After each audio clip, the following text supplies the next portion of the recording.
ప్రేమిస్తున్నా అన్నప్పుడు నీ ప్రతి ఆలోచన నా గురించి అన్నావు. ఇలాగే నా ఆలోచిస్తున్నావు. నీ ప్రతి అడుగు నా వైపే అన్నావు. ఇలాగే నా స్పై చేస్తున్నావు. రాకేష్, నీకు ముందే చెప్పాను, నిన్ను ప్రేమించడం ముఖ్యం కానీ అది అందరికీ చూపించడం ఇష్టం కాదు అని. వేరెవరికైనా కష్టం వస్తే ఖర్చు ఇచ్చేసి వచ్చేస్తాను. అదే నీకేమైనా అయితే కనపడకుండా కన్నీళ్లు పెట్టుకుంటాను.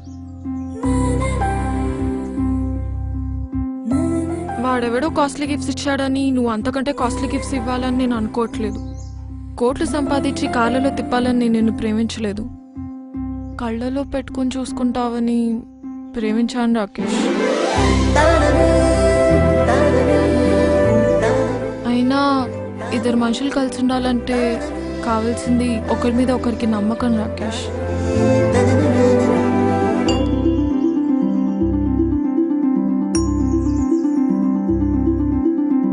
ఒక అబ్బాయికి బాగా తాగే అలవాటు ఉందని తెలుసు కూడా ఒక అమ్మాయి ఎందుకు ప్రేమిస్తుంది అంటే ఆ అబ్బాయితో అలవాటు మానిపించగలనన్న నమ్మకంతోనేగా.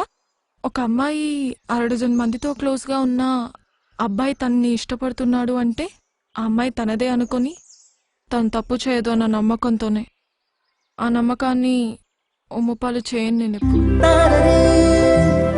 అందుకే నువ్వు ఏ అమ్మాయితో మాట్లాడినా నేను ఎప్పుడు క్వశ్చన్ చేయను, కోప్పడను.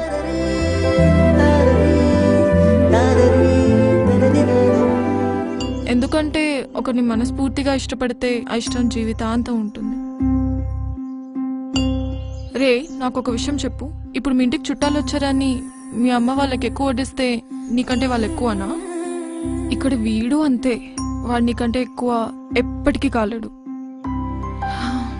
ఎక్కువ కాదు, అసలు వాడికి నీకు సంబంధమే లేదు.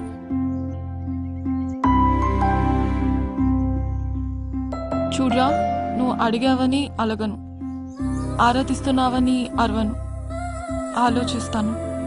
ఆవేశంలో అన్నావని అర్థం చేసుకుంటాను, ఆలోచించి రియలైజ్ అవుతావని ఆశిస్తాను.